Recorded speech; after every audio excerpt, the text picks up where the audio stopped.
आपका मैनिफेस्टो, आपका एजेंडा क्या, आप क्या करना क्या चाहते हैं जिसके लिए चुनाव आप लड़ रहे हैं?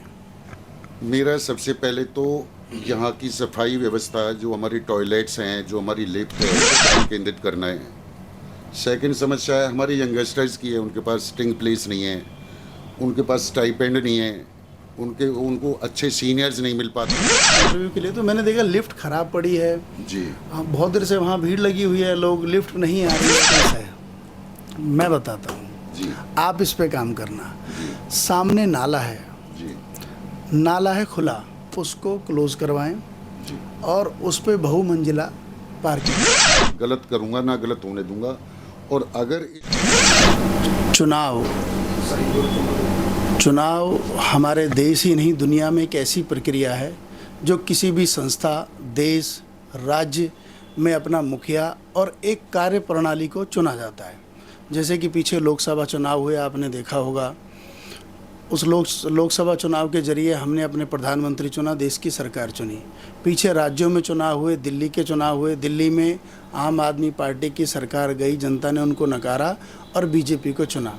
ठीक इसी तरह लोकतंत्र में जनता को पूरा अधिकार और शक्तियां दी गई है अपना नेता और अपना लीडर चुनने के लिए। तो ये चुनाव ना केवल देश और राज्य में होते हैं बल्कि संस्थाओं में भी होते हैं। संस्था, देश की न्यायपालिका में भी चुनाव होते हैं। तो अभी मैं बैठा हूँ दिल्ली में साकेत कोर्ट, जिला साकेत कोर्ट बार एसोसिएशन के यहाँ पे चुनाव है यहाँ पर अपनी जो इसको सुचारू रूप से चला सके वकीलों का चुनाव, जैसे कि अध्यक्ष, उपाध्यक्ष, प्रेसिडेंट, वाइस प्रेसिडेंट, वो पूरी उनके पैनल है। पूरा पैनल सारे वकील मिलकर चुनते हैं ताकि कोर्ट को सुचारू रूप से एडमिनिस्ट्रेशन को चलाया जा सके और सारी चीज़ें ठीक की जा सके। ठीक इसी तरह मैं अभी साकेत कोर्ट में बैठा हूँ और यहाँ हमारे साथ हैं जो चुनाव लड़ रहे हैं, जगत सिंह बासट्टा जी के साथ हूँ मैं। अभी वाइस प्रेसिडेंट का वो चुनाव लड़ रहे हैं यहाँ पे साकेत कोर्ट में। तो आइए उनसे कुछ बात करते हैं कि वैसे मैं एक बात और बता दूं आपको, आम जनता जो है वो लोकसभा चुनाव, राज्य चुनाव या एमसीडी चुनावों को अधिकतर जानते हैं, लेकिन कोर्ट के अंदर भी चुनाव होते हैं, ये बहुत कम ही लोग शायद जानते होंगे। और फिर वो चुनाव क्यों होते हैं, उनके फ़ायदे क्या हैं, लाभ क्या हैं, तो हम अपने दर्शकों को और सबको आज ये बताना चाहेंगे इस इंटरव्यू के माध्यम से। जगत सिंह बासटा जी के साथ बैठे हुए हैं जो वाइस प्रेसिडेंट का चुनाव लड़ रहे हैं, कि इस चुनाव की क्या प्रक्रिया है, क्यों आखिर कोर्ट में ज़रूरत क्यों पड़ी इसकी। सबसे पहले मैं जगत सिंह जी आपका स्वागत करना चाहूँगा हिंद फोकस न्यूज़ में। नमस्कार जी। मैं सबसे पहला मेरा सवाल मैं यहाँ से शुरू करना चाहूँगा। म्यूनसिपल में हमें ज़रूरत पड़ती है चुनाव लड़ने की जी कि नाली, सड़क, खरंजों का काम करवाना है। लोकसभा की हम वोट डालते हैं, प्रधानमंत्री चुनते हैं। कोर्ट में ऐसी क्या ज़रूरत पड़ गई कि यहाँ पर एक कमेटी बनी हुई है, मतलब बार एसोसिएशन का चुनाव है, इसके विषय में बताएं, इसकी ज़रूरत क्या है? सबसे पहले यहाँ से शुरू करें ताकि हमारे दर्शकों को और सबको पता चल सके कि बार एसोसिएशन के चुनाव की ज़रूरत ही क्यों है। देखो, हमारी एक एग्जीक्यूटिव कमेटी होती है जी जो बार के मेंबर्स के वेलफेयर के लिए होती है। जो बार के मेंबर्स जो समस्याएं फील करते हैं वो बार के सदस्यों को बताते हैं, जिसका हम समाधान करते हैं, जिसके लिए हमारी बार की एग्जीक्यूटिव कमेटी चुनी जाती है। बार की समस्याएं आपको यहाँ से जानना होगा कि समस्याएं राज्य में ही नहीं है, गली और मोहल्ले में ही नहीं है, देश में ही नहीं है, बार में भी समस्याएं हैं, कोर्ट में भी समस्याएं हैं, जिसके लिए ये कमेटी बनाई जाती है। अपना सारे वकील मिलके अपना यहाँ पे नेता चुनते हैं या कमेटी चुनते हैं। तो जगत सिंह जी, आप वाइस प्रेसिडेंट का चुनाव लड़ रहे हैं जी। तो वाइस प्रेसिडेंट और प्रेसिडेंट हैं, बाकी सारी पोस्टें हैं यहाँ पे। जी। तो ये पूरे क्या 1 साल के लिए या 2 साल के लिए चुनाव? ये अब 2 साल के लिए होगा, 2025 से 27 तक। 2 साल के लिए कमेटी चुनी जाएगी, जिसके अब इलेक्शन है 9 तारीख को है जी। हाँ जी, 9 मई को इलेक्शन है। 9 मई को यहाँ साकेत कोर्ट में इलेक्शन है। जो साकेत कोर्ट में रजिस्टर्ड वकील हैं, हमारा उनसे गुजारिश है कि वो अपनी वोट डालने सबसे पहले तो ज़रूर आएँ।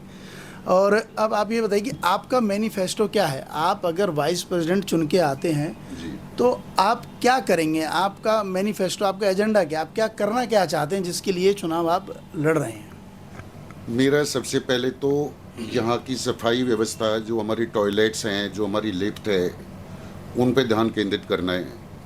सेकंड समस्या है हमारे यंगस्टर्स की है, उनके पास स्टिंग प्लेस नहीं है, उनके पास स्टाइपेंड नहीं है, उनको अच्छे सीनियर्स नहीं मिल पाते। तो जो सेकंड जनरेशन लॉयर हैं उनका कोई ना कोई बैठा होता है, लेकिन जो फर्स्ट जनरेशन लॉयर हैं उनको एक गाइडलाइंस नहीं होती कि कौन अच्छा है कौन बुरा है और किस सीनियर के पास हम रह सकते हैं, हम अच्छा काम कर सकते हैं। तो मेरी फर्स्ट प्रायोरिटी रहेगी यंगस्टर्स को आगे लाने की। फर्स्ट प्रायोरिटी रहने वाली है जगत सिंह बासटा की यंगर्स के लिए। जो ट्रेनी हैं, जो नए बच्चे आते हैं वकील बनकर, उन्हें पता नहीं है कोर्ट में कौन उन्हें सीनियर लेना है, किसके पास बैठना है, कहाँ जगह होने वाली है, कहाँ नहीं जगह होने वाली। तो मैं एक जगत सिंह जी एक और इसी पे मेरे जहन में एक सवाल आ रहा है। आपके पास तो बहुत खूबसूरत चैम्बर है जी। पुराने जो वकील हैं सबके पास है। अब यंगर्स जो आ रहे हैं उनके पास ना तो चैम्बर है ना कहीं बैठने की जगह है, तो वो कहाँ बैठेंगे? उसके विषय में आपने क्या सोचा है? उनके लिए वो कहाँ आके अपना बैठें, कहाँ अपने क्लाइंट को बुलाएं, कहाँ प्रैक्टिस करें अगर यंगर्स हैं, कोई उनके जानकार नहीं है यहाँ पे? यस, आपने बहुत बढ़िया सवाल किया। जी हमारे यहाँ 8 मंजिला बिल्डिंग है ये, जी और हमारे हर मंजिल पे स्टोर रूम्स हैं जो हाई कोर्ट बीएमसीसी की डायरेक्शन पर सीज किए हुए हैं। स्टोर रूम्स हैं यहाँ पे? हाँ जी, जी जिनमें सारी फैसिलिटीज़ हैं, जिनमें हम अपने काफ़ी यंगस्टर्स बच्चों को एडजस्ट कर सकते हैं। चाहे तो उनमें क्यूबिकल बनवा सकते हैं, या ओपन स्पेस या ओपन एडजस्ट स्पेस। कर सकते हैं। तो यंगस्टर्स के पास सबसे बड़ी समस्या उनकी स्टिंग्स की होती है। तो मेरा पूरा प्रयास रहेगा कि यंगस्टर्स को एक रिस्पेक्टिव प्लेस कहीं ना कहीं उपलब्ध कराएं। दूसरा मेरा ये भी प्रयास रहेगा, अगर मैं आता हूँ तो अपनी एग्जीक्यूटिव के साथ मिलकर, बीएमसीसी से मिलकर, जो हमारी हाई कोर्ट की बिल्डिंग मेंटेनेंस कमेटी है उनसे मिलकर हम इनको कहीं ना कहीं अड़ोस पड़ोस में कोई स्पेस नज़र आए तो उसमें हम उनसे कुछ मांग सकें, उनसे कुछ बनवा सकें। लेकिन ये पूरी एग्जीक्यूटिव का काम है, बड़ा काम है। तो मेरा प्रयास रहेगा कि मैं इसमें मतलब आप ये मुद्दा उठाएंगे, जी। मतलब ये स्पेशल आपके हाथ में नहीं है, जी। लेकिन आप अपनी बार काउंसिल में या जो भी आपका डिपार्टमेंट है मुझे उसके जी। विषय में पर आप ये मुद्दा उठाएंगे कि भाई यंगर्स के लिए अलग से जी। बनाया जाए। अच्छा, एक मैं अभी कोर्ट में आया हूँ आपके इंटरव्यू के लिए, तो मैंने देखा लिफ्ट ख़राब पड़ी है। जी बहुत देर से वहाँ भीड़ लगी हुई है, लोग लिफ्ट नहीं आ रही है। जी। तो ये इतना मिस मैनेजमेंट क्या ये बार काउंसिल के अंडर आता है या कोई थर्ड पार्टी एजेंसी कोर्ट को मेंटेन करती है, या कौन देखता है इसका? कौन इसकी जिम्मेदारी कौन लेगा? ये जो अव्यवस्था यहाँ फैली हुई है, मतलब मैं मेरा पर्सनल क्वेश्चन है। जी, जी। और हमारे व्यूअर्स भी इसको जाने कि जो यहाँ तारीख पे आते होंगे या कोर्ट आते होंगे तो वो देखते होंगे लिफ्ट नहीं चल रही है। खुद मैं कई बार आया हूँ तो लिफ्ट नहीं चलती है, अभी भी मैं सीढ़ियों से आया हूँ।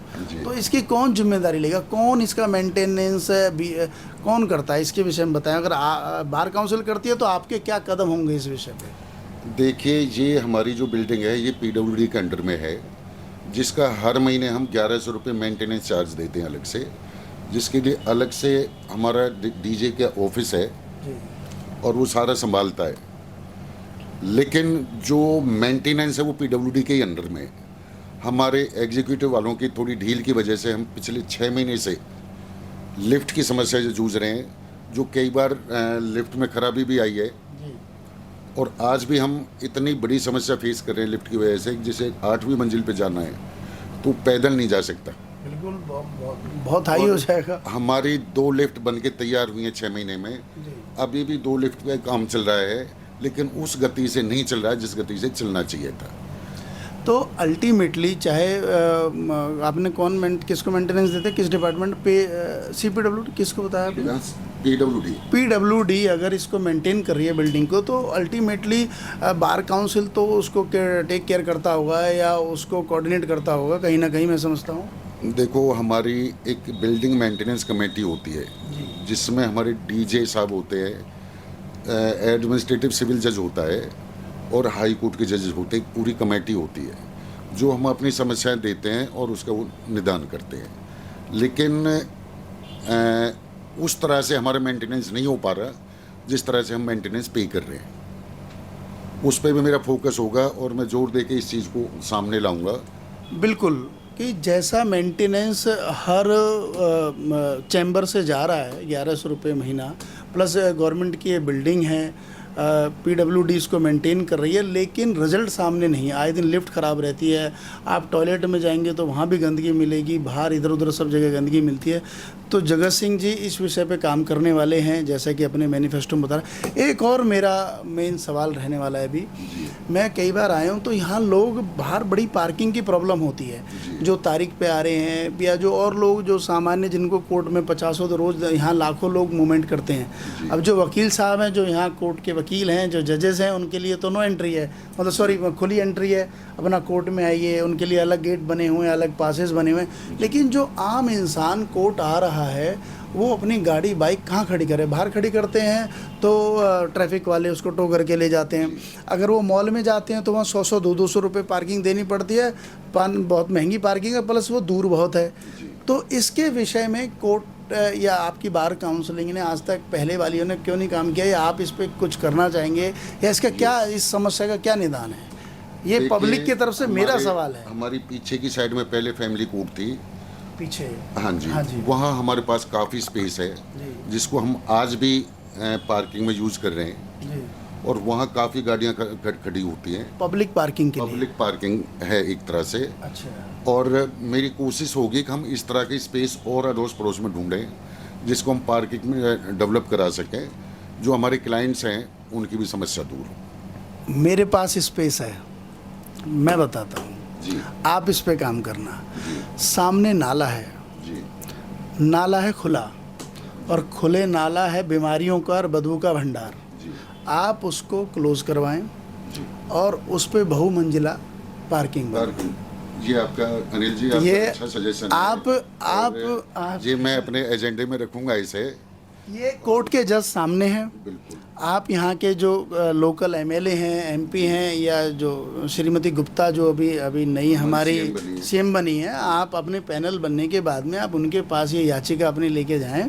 और ये सबसे अच्छी जगह है, नाला भी बंद हो जाएगा और पब्लिक को वो भी मिल गई, सुविधा भी मिल गई और सामने ही मिल गई। तो इसके विषय में आपने बहुत बढ़िया सजेशन दिया है जी, मैं अपने एजेंडे में नोट करके रखूँगा और इस पर भी हम काम करेंगे। तो इससे पब्लिक को सुविधा होगी। अब पब्लिक तितर बितर होती है, यहाँ जाम लगता है, बाहर गाड़ी नहीं खड़ी हो पाती। अब कोई 10 मिनट के लिए आया, गाड़ी खड़ी करके गया, पता चला पीछे से ट्रैफिक वैन उठा के ले गई, बेचारा आया है यहाँ पे 2000 रुपये अपना जुर्माना दे रहा है। तो इस विषय पे आप काम करें। तो अभी आपके जो एजेंडे होने वाले हैं, आप न्यूअर्स यंगर्स के लिए, जो यंगर्स हैं, जो नए बच्चे आ रहे हैं, उनके लिए काम करने वाले हैं। चैम्बर उन पे नहीं होंगे, तो आप जो अपने स्टोर रूम है उनको खुलवा के करने वाले हैं। पार्किंग की हमने बात करी है कि नाले के ऊपर काम होने वाला है फिलहाल, जैसा कि आपका और हमारा अभी जहाँ भी हमें स्पेस नज़र आएगा। हाँ, इसके अलावा भी चलिए कहीं स्पेस नज़र आता है तो ये सारे काम होने वाले हैं। 9 तारीख को इलेक्शन है साकेत में। जगत सिंह बासटा जी वाइस प्रेसिडेंट पे खड़े हैं, और भी पूरा पैनल है, काफ़ी सारे लोग हैं, मैं नहीं जानता उन्हें। तो जितने भी एडवोकेट वकील यहाँ पर रजिस्टर्ड हैं वो 9 तारीख को अपनी वोट डालने यहाँ ज़रूर आएँ। जैसा कि जगत सिंह जी का मैनिफेस्टो तो मैंने बता दिया, और लोगों को आपका पता होगा, या जैसा भी है।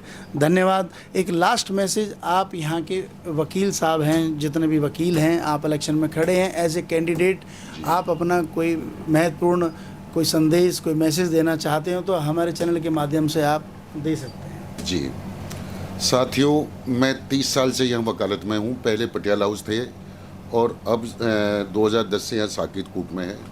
मैं फर्स्ट टाइम इलेक्शन लड़ रहा हूँ, और मेरी प्रायोरिटी में, जैसे कि मैंने अभी अनिल जी को बताया, यंगस्टर्स के प्रति होगी। सेकंड थिंग, मैं ना गलत करूँगा, ना गलत होने दूँगा, और अगर इस सीट के लिए मैं आपको उपयुक्त नज़र आता हूँ तो प्लीज़ मुझे वोट करें। धन्यवाद। धन्यवाद। जय हिंद।